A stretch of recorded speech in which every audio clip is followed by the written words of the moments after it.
In today's news, Leeds linked with Noah Lang again with move said to be soon. Belgian midfielder Nicolas Raskin linked again. Injury update ahead of the AS Monaco game. Matthias Cunha Leeds speaking to agent. And the other 18s in Youth Cup action tonight. Hey folks, Cher here on Tuesday the 20th of December with your Leeds news. I hope everyone's had a fantastic morning, having a good day, and we'll start off and we'll crack into this with information we shared last night on the live stream. But for anyone who hasn't seen that, we'll go through it again. Noah Lang, according to transfer expert Dean Jones, Leeds will push to sign Noah Lang soon. It's pretty vague, but the detail of this basically is that Leeds don't want to be in a situation where they get caught with their pants down like they did with Hakpo and De Ketelaere and wait too long. Now, in saying that, Leeds have been linked with Noah Lang for well over a year now. It was supposed to be either Noah Lang or Dan James coming to Leeds, but Bielsa favoured James at the time. Lang has had his issues in the past we've talked about. We won't exhaust them here again, but there is no doubt there's a talented player in there. And what Dean Jones has had to say about Lang is the following.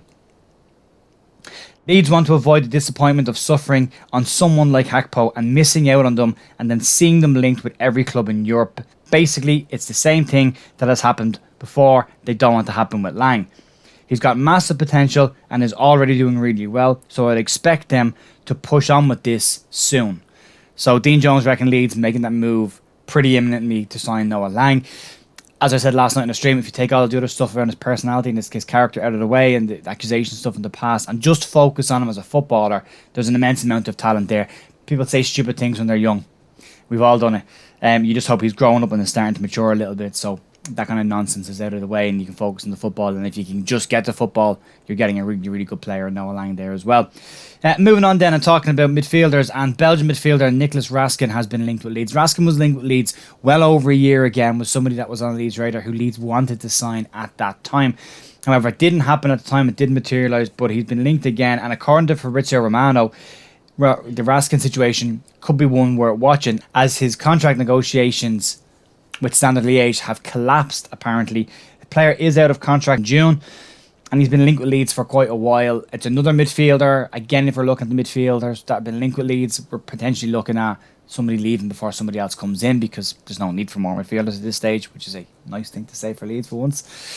So it could be a situation that if Click or Forshaw leave, then you're looking at maybe someone like Raskin or Lukic or anyone else who's been linked with Leeds at this stage. Onahi also been linked.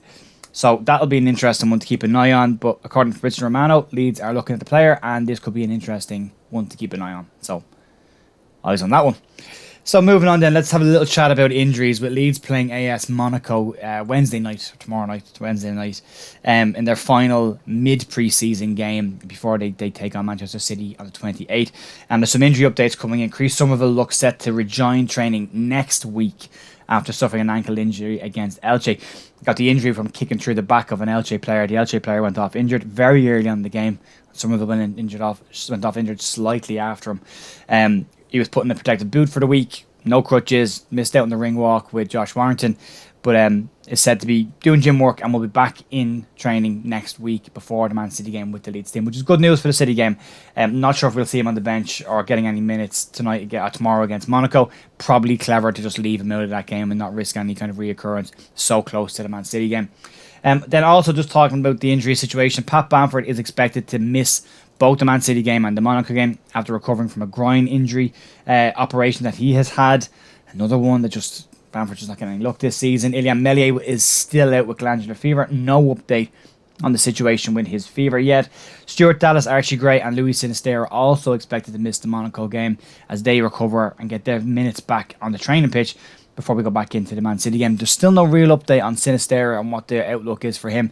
Will he be back before the game? Rennie Marich said they hope to be back in time for that game, but we haven't got the full detail, and hopefully we'll get to hear from Jesse Marich either after the Monaco game or before tomorrow to get some more detail on that.